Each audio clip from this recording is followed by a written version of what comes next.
fait, des groupes d'handicapés qui le dénoncent carrément. On va vous demander votre opinion là-dessus. Mais comme sujet aussi aujourd'hui, vous savez qu'il y a le réseau TVA, il y a maintenant le réseau Bingo. Et voici notre meneuse de jeu, spécialiste des cartes, j'oserais pas dire des boules, là, mais mon amie Jocelyne. Jocelyne, vous êtes dans un bingo à Longueuil. Ça, c'est sûr. Hey, Non, Jocelyne, ne dites pas ce que j'ai dit. Je vous envoie une. C'est pas grave. J'ai rien dit, Jocelyne. Bonjour, mesdames, messieurs. Et oui, je me trouve dans une des 180 salles de bingo en réseau où, à partir d'aujourd'hui, tout le peuple québécois va pouvoir jouer ensemble. C'est une bonne idée de la Société des bingos du Québec et de l'Auto-Québec. Et pourquoi? Pour gagner beaucoup plus d'argent que ce que l'on peut gagner dans les sous-sols d'église. Alors, attendez un petit peu, je viens de perdre ma petite feuille. Vous m'avez vraiment troublée. Alors, regardez. C'est vous qui êtes troublante. Si j'arrive à remplir cette feuille-là, Gaëtan, eh bien, tous les gens, tous les amateurs de bingo, l'après-midi, on pourra gagner jusqu'à 10 000 $, le soir, 25 000 $ et le dimanche, 47 000 $. Quoi qu'il en soit, on va jouer au bingo à compter de 12h30. Mais entre-temps, pour l'instant, Gaëtan, un sujet beaucoup moins drôle, une histoire de violence conjugale, un procès qui vient de se terminer et aussi une famille qui est extrêmement déchirée par le verdict qui vient d'être rendu, extrêmement triste à ce niveau. Le 24 septembre 1996, cet homme, Régent Parent, 48 ans, entre dans un bureau de huissier où se trouve sa femme, Suzanne Bédard. Il l'abat de 6 coups de feu. La dame, bien sûr, est décédée après 24 heures. On l'a maintenue en vie pendant 24 heures à l'hôpital. Depuis ce temps, les enfants de M. Parent ne lui parlent plus. Le couple était divorcé. C'est un divorce qui s'est mal terminé après une séparation de 4 ans. Et à son procès, il a dit que sa femme l'a provoqué, qu'il l'a poussé à poser ce geste. Il était passible de 25 ans de prison si le jury l'avait reconnu coupable de meurtre prémédité. Finalement, il a été reconnu coupable vendredi dernier au terme du procès d'homicide involontaire. Et donc, demain, il devrait connaître sa sentence. Et ses enfants, sa fille Mélanie, âgée de 24 ans, et son garçon, qui est âgé de 15 ans, vont aller témoigner pour la couronne pour s'assurer que leur père obtienne la sentence la plus forte possible, qu'il soit en prison le plus longtemps possible. Ce matin, j'ai rencontré Mélanie, la fille de Régent Parent et de Suzanne Bédard. Je vais vous dire que le verdict a été plus dur que la mort de ma mère. Quand ma mère est morte, on se disait au moins il va être en prison pour 10 ans minimum, puis même qu'on trouvait que 10 ans, c'était pas assez long.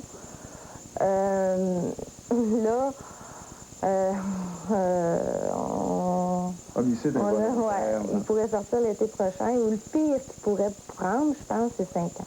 Je pense qu'il pourrait être le plus longtemps possible en prison, ça serait 5 ans. Donc, le jury a donc cru la version de votre père, qui affirme que le matin où il a tué votre mère lui avait dit, pour citer ses propos... Oui, je t'avais dit que je te mettrais sur le cul. Votre mère lui aurait dit ça. C'est ça. Et votre père affirme que c'est à cause de ça qu'il a réagi violemment, qu'il a pris l'arme qu'il portait toujours sur lui. Oui, en plus, là, cette arme-là, il y a des poches intérieures. Il y avait des poches ici, là, dans son manteau, il l'a mis là. La couronne a encore une fois démontré qu'il aurait pu la mettre dans sa poche intérieure avec un zipper, parce que lui, il disait qu'il avait peur de se faire voler. C'est une arme dans une poche ouverte. Il la portait, dit-il, parce qu'il avait peur de se la faire voler. C'est ça. Mais je veux dire, si vous avez un manteau avec des poches, c'est ça, vous ne voyez plus. Selon vous, là, votre père, quand il s'est présenté ce matin-là, il voulait tuer votre mère. Ah oui, c'est ça. Il a tiré 6 coups de feu et il a été démontré que c'était à différentes distances. Oui. En voulez-vous au jury d'avoir trouvé votre père coupable uniquement d'homicide involontaire? Ben, ça que je leur en veux, c'est qu'ils n'ont rien compris. Ils n'ont absolument rien compris. Ils ont cru la version de mon père. Je me demande s'ils l'ont pas pris en pitié. Vous n'avez aucune pitié pour votre père? Non, parce que je crois... Je connais ma mère. Ma mère n'avait pas des craintes pour rien. Elle connaissait... Je connais mon père. Je connais la violence qu'il y avait en dedans de lui. Pour moi, là, c'est sûr là, que quand il a reçu là, le papier, là, comme de quoi que sa femme allait saisir ses actions puis qu'il avait perdu sa game, c'est ça qui l'a mis, là, qui a fait déborder le verre. Puis aujourd'hui, ni vous, ni votre frère, vous avez une once de pitié pour non, pas du tout. Mon frère, là, vraiment pas, là. Donc, d'une certaine façon, vous vous retrouvez orphelin de parents. Vous avez perdu votre père assassiné. Ouais. Votre père voudrait nier. Oui. Et Je veux puis dire que demain... les parties de Noël, on va très gros dans la famille. Je veux dire, on parlait de ça justement là, la semaine passée. On disait, à Noël, on sera pas bien, bien. Demain, le juge va entendre des gens, dont l'avocat de votre père, qui vont plaider pour la durée de son incarcération. Vous allez aller plaider pour qu'il ait la peine la plus longue possible. Oui, oui. Vous ne souhaitez pas le voir ressortir de prison? Non, pas du tout. Il reste à Beauport. J'ai rencontré plusieurs fois sa copine au supermarché. Mon frère va en face, il va à l'école en face de la maison où que sa mère habite ou que lui habitait. Je veux dire, c'est sûr qu'on va le rencontrer, là. Vous avez peur? En tout cas, moi, oui. Je veux dire, je sais pas c'est quoi la réaction qu'il va avoir ou que nous autres, on va avoir quand on va le voir, là. Qu'est-ce qui est frustrant là-dedans, c'est que c'est nous autres les victimes. C'est nous autres qu'il faudrait qu'ils déménagent. C'est nous autres qui a subi le procès. C'est encore nous autres qui subit le verdict. Puis là-dedans, à quelque part, c'est ma mère qui s'est fait tuer. Tu sais, ça n'a pas de bon, c'est frustrant, là. Mais la vie continue, là. Vous êtes enceinte. C'est ça, la vie vous allez accoucher dans 1 mois et demi. Oui. Tu sais, j'étais encore, souvent, je me demande qu'est-ce que je vais dire au bébé quand il va être à l'âge de se demander où sa grand-mère et où son grand-père. Qu'est-ce que vous allez lui dire? Fait que je pense pas de renier mon père à mon enfant, mais à partir du moment qu'il a tué sa grand-mère, finalement, là, je veux dire, regarde, là, ton grand-père, là, à partir de ce moment-là, j'ai déjà pensé l'année passée d'un jour peut-être aller lui parler puis lui pardonner. Mais là, avec ce qu'il venait de dire, puis avec toutes les menteries qu'il a racontées sur nous autres, sur mon frère, toutes les choses, là, en plus de l'avoir tué, il faut qu'il continue à cesser dessus. Là. Non, là, on a des limites. Là. Un moment donné, là, on est bonne, mais pas bonasse. Régent Parent pourrait connaître sa sentence demain. Sa fille Mélanie et son fils seront là pour témoigner, pour s'assurer qu'il ait la sentence la plus sévère possible. C'est une famille qui a été brisée. Bon, il est, avec tout ça, 11h53. Jocelyne, parlons d'un problème de consommation. Plusieurs personnes qui sont tombées dans les griffes d'une entreprise qui est dénoncée ce matin. Oui, pas une petite entreprise. C'est l'entreprise Louer pour acheter, un chiffre d'affaires de plus de 70 millions de dollars à travers le Canada. C'est une entreprise qui se spécialise surtout dans la location à long terme de meubles. Et Option Consommateur est une des clientes de l'entreprise Louer pour acheter ont décidé d'intenter un recours collectif contre l'entreprise pour pratiques abusives dans son commerce. Alors, avec moi, Louise Roson, qui est d'Option Consommateur. Bonjour, Madame Roson. Bonjour. Madame Roson, quand on parle de pratiques abusives à l'égard des consommateurs, et ce ne sont pas n'importe quels consommateurs, ce sont des gens qui sont plutôt démunis, à faible revenu. Exact. De quel type de pratiques abusives est-ce que ça concerne? Principalement, il s'agit donc d'une entreprise qui offre la location-achat de biens meubles et qui exige des taux d'intérêt cachés de plus de 100 %. Alors, on juge qu'il y a là un taux excessif pour des consommateurs, évidemment, qui sont à faible revenu.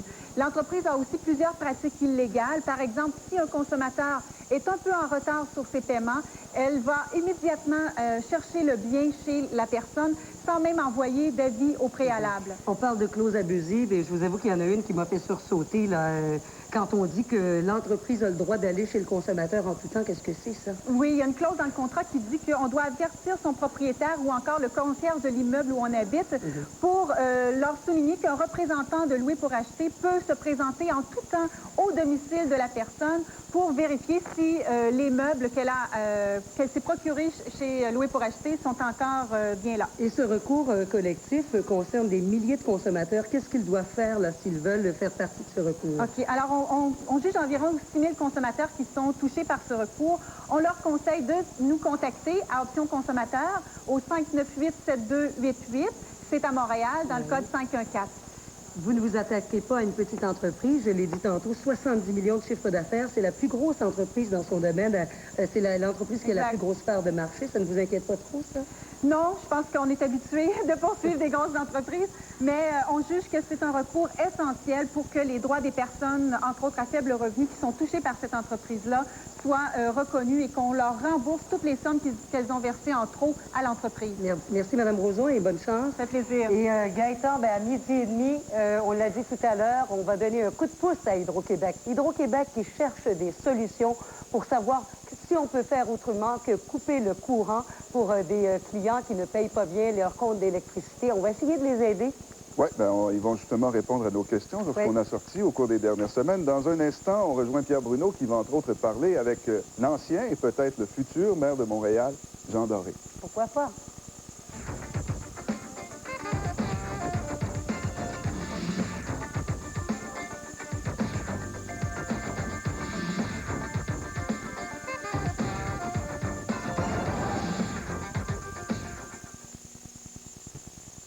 Une Toyota, ça se garde longtemps.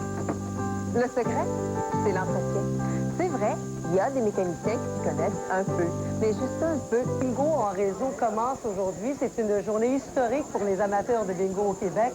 Et je me trouve en compagnie du propriétaire de la place des Aulniers, M. Jacques Liboiron. Bonjour, M. Liboiron. Bonjour, madame. Je gage qu'à cette heure-ci, vous n'avez jamais tant vu de monde dans votre salle de bingo. C'est très bien. Aujourd'hui, on remarque une très grande affluence, beaucoup plus marquée que d'habitude le mardi. Et il y a une bonne raison à ça. C'est parce qu'à compter d'aujourd'hui, vous vous êtes affilié à Bingo en réseau. C'est une idée de la Société des bingos du Québec et de l'Auto-Québec. C'est ça, Et vous ouais. faites partie des 180 salles où l'on pourra jouer tous les jours au bingo en réseau, c'est ça? Oui, bien sûr, en après-midi et en soirée. Donc, en après-midi, pour un tour de 10 000 et en soirée, avec un lot approximativement de 25 000 les plus. Bon, c'est ça. C'est pour ça tant de monde, j'imagine, aujourd'hui, Oh, parce oui. que les lots sont plus gros que dans le bingo traditionnel. C'est plus alléchant, effectivement, et les gens, ça les intéresse. Et c'est surtout aussi bénéfice des organismes à but non lucratif qui vont pouvoir augmenter leurs revenus de façon considérable avec ça. Bon, vous êtes propriétaire d'une salle de bingo traditionnelle et là, vous associez le bingo en réseau. Expliquez-nous donc un peu comment ça fonctionne. Le bingo en réseau, c'est venu suite à une demande des organismes à but non lucratif que leurs revenus baissaient à cause qu'il y avait plus en plus de bingo. Et aujourd'hui, avec la venue de l'intervention de l'Auto-Québec, fait que les organismes vont pouvoir avoir un meilleur gain, aller chercher approximativement 10 millions par année. Donc, ils vont se partager tous les organismes de bingo à travers la province. C'est Bon, un monsieur, plus et on espère que ça va continuer. Ça va coûter combien jouer au bingo réseau d'Auto-Québec, monsieur? Le bingo en réseau, sur une feuille comme celle-ci, coûte 6 c'est-à-dire 3 chacune des litières. C'est 6 C'est le coût que ça coûte pour jouer. Et puis expliquez-nous le fonctionnement, là. Et ça va être un peu comme un réseau de télévision à heure fixe. Tous les écrans vont s'allumer dans les salles de bingo à travers le Québec? Oui, à 2h30 en après-midi, M. Yves Corbeil, qui est l'animateur de cette émission-là, va démonter les boules de bingo, évidemment, jusqu'à 51 boules en après-midi. Et Yves, lui, se trouve où? À Montréal, au bureau de l'Auto-Québec. Bon, et donc, ça va être transmis à travers les 180 salles. De quelle façon? Peut-être que vous pourriez nous montrer. Oui, ici, c'est un système... Excusez-nous. C'est un système interne, c'est-à-dire un réseau comme privé. Où ce que c'est que sur Canada, ici, on peut peut-être voir là, tout le système. On peut imprimer, annuler les feuilles avant le début du bingo pour que ça coûte moins cher à tout le monde. Et ensuite, il y a des rapports et des relevés qui se font. Ici, on va voir apparaître les boules de bingo en tant que telles qui sortent du boulier de l'Auto-Québec par un système informatisé. Oui, et je pense que notre caméraman peut nous montrer les écrans sur lesquels les gens ici peuvent voir les numéros. Il y a des moniteurs tout le tour de la salle, évidemment, avec les écrans géants, évidemment, pour accélérer et aussi faciliter la tâche des joueurs. Et vous espérez évidemment augmenter vos revenus par le biais du bingo en réseau. Tout le monde va augmenter ses revenus autant. Quand vous dites tout le monde, c'est qui ça, tout le monde? Tout le monde, c'est tous les OSBL, les organismes à but non lucratif, qui vont voir leurs revenus monter de façon considérable. On peut penser jusqu'à 500 ou 600 par événement de bingo. C'est ce qui est le but de l'objectif. C'était vraiment de ça, d'augmenter les profits, puisque, comme j'ai expliqué tantôt, les bingos baissaient à cause de la multiplicité. Bien, justement, normalement, là, cette salle a une capacité de combien et vous la remplissez à combien à ce moment-là? Actuellement, un bingo moyen a 300 personnes et on espère se rendre à 390-400 personnes selon les statistiques qui ont été sorties par l'Auto-Québec. Bon, c'est intéressant. Les profits vont être répartis de quelle façon? Autrement dit, l'Auto-Québec va toucher quelques quotes-parts, vous toucherez quelques quotes-parts et les organismes communautaires pour lesquels vous tenez ces bingos vont récupérer combien?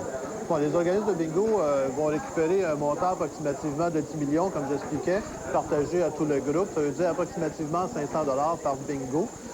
Ensuite, vous allez avoir les quotes-parts, c'est sûr que les propriétaires de salles ou les organisations ou les salles communautaires qui l'organisent ont une quote-part, pareil comme le vendeur de gratteux, si vous voulez, ou de 6,49, qui est équivalent de 6 le restant s'en va à la Société des bingos. Évidemment, il y a un 3 qui s'en va comme marge qui garde pour les organismes qui n'ont pas de bingo. Donc, ça devient un montant de réserve pour les organismes qui... Monsieur Liboiron, si vous permettez, je vais tout de suite aller voir une de vos clientes. Bien sûr, allez-y. Alors, Gaëtan, suivez-moi.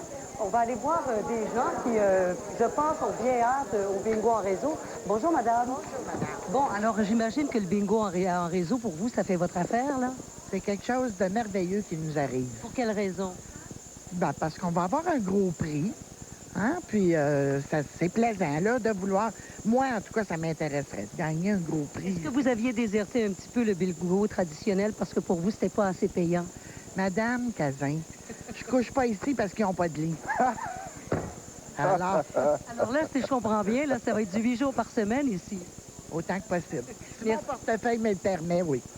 Gaëtan, tout de suite, on va aller rencontrer une dame qui a gagné un gros lot lors de la simulation du bingo en réseau. Ouais. Bonjour, madame. Bonjour. Alors, comment ça a fonctionné, la simulation? On commençait par jouer par des numéros. Tout d'un coup, il disait le bingo est sonné. Alors, là, il faisait des essais.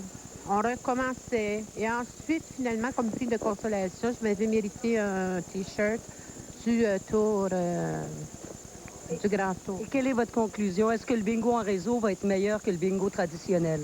Mais ça va inciter les gens à venir avec des gros montants comme ça. Puis je pense que ça va être une bonne chose aussi. Mais ceux qui sont habitués, comme nous, on vient souvent, on va continuer à venir. Le bingo reprend du service, Gaëtan. Oui, et ce qu'on a vu au cours des dernières années, Jocelyne, ce qui a changé, c'est qu'il y a des entreprises privées, comme là où vous êtes, qui ouvrent de grandes salles et qui tiennent des bingos au nom d'organismes à but non lucratif, qui n'ont plus à les organiser eux-mêmes. C'est-à-dire que l'entreprise privée s'en charge et chaque soir, chaque après-midi, tient un bingo au nom d'un organisme parce qu'il faut absolument que les profits aillent à un organisme à but non lucratif. Quelqu'un ne peut pas ouvrir un bingo comme un commerce et ne pas remettre une part des profits. Mais avant qu'il y ait ces grandes entreprises et ces grandes salles, il y avait beaucoup de bingo dans les sous-sols d'église. Il y en a encore, et pour en parler, nous avons Louis-Philippe Desrosiers, assistant exécutif de l'économe au diocèse de Montréal. Bonjour, M. Desrosiers. Bonjour. Il y a combien d'églises sur le nombre que compte l'archidiocèse de Montréal qui tiennent toujours des bingos? Il y en a une quarantaine actuellement qui tiennent encore des bingos. Sur combien d'églises au total? 280. 280. Et est-ce que ces 40 églises-là vont être reliées au bingo en réseau de l'Auto-Québec?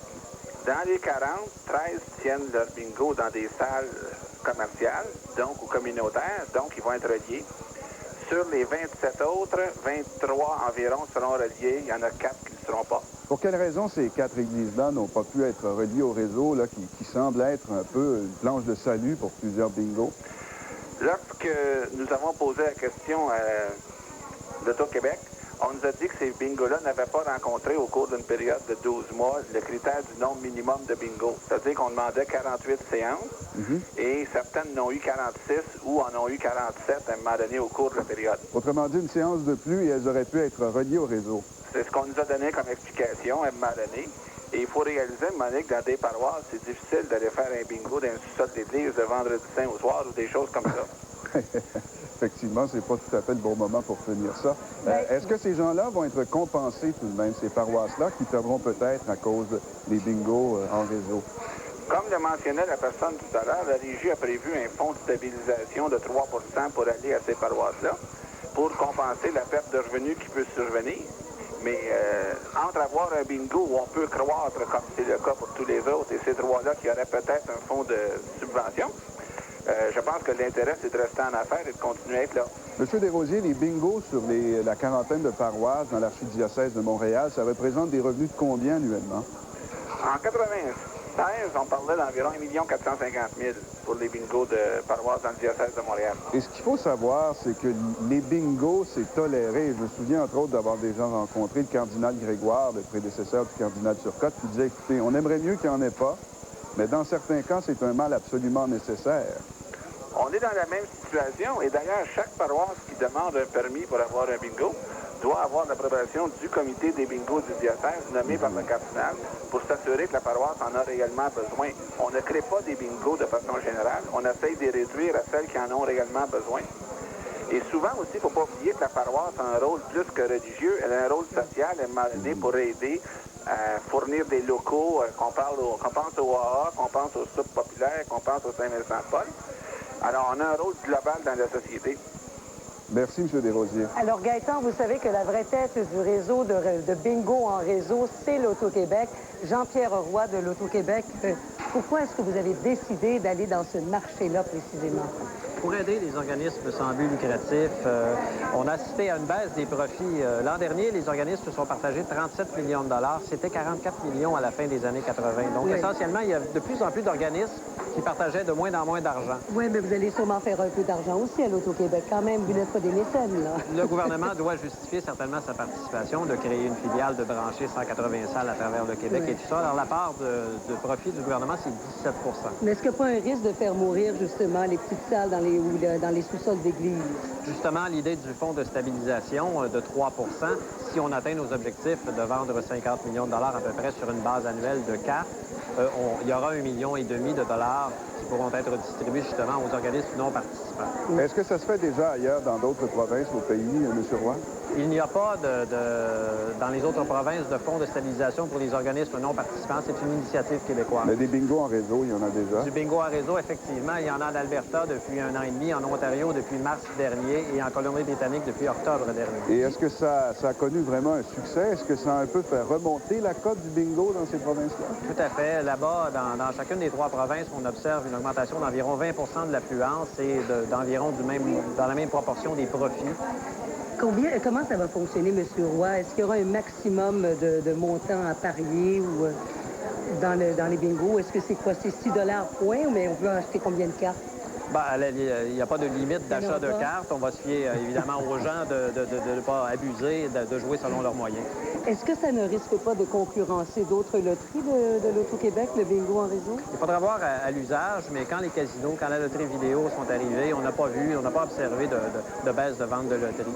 Évidemment, M. Roy, les prix sont plus gros, 10 000 $ l'après-midi, 25 000 le soir, mais au lieu d'avoir 300 joueurs en même temps, il pourrait y en avoir en moyenne combien là sur la ligne du réseau dans toutes les villes? C'était comme bon lutteur à Montréal. J'ai même failli terminer ma carrière dans une de ces luttes à l'étranger, alors que je me suis fait pratiquement fracturer le dos. Ils ont essayé de le décourager. En fin de compte, c'est là qu'il a rencontré ma mère. C'est Dan George qui l'avait acheté en bas des câbles. Puis il s'est frappé la colonne sur le coin. Ils ont appelé l'ambulance. Mon père a dit « Go, go, go ». Fait que j'étais là avec lui, puis ils l'ont transféré à l'hôpital. Il a dit « Si je reviens de ça, je vais marier la garde malade au lieu de faire brûler un lampion. »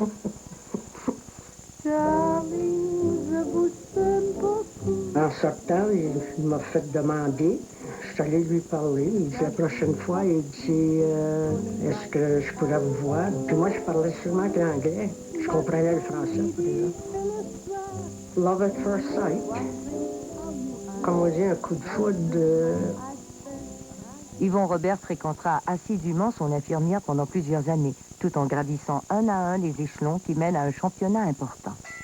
Robert n'a qu'une idée en tête, détrôner le champion du monde, Danny O'Mahony, qui l'ignore obstinément et refuse de l'affronter. Un jour où il assiste à un des combats du champion en titre, Robert, assis au milieu de l'assistance, provoque le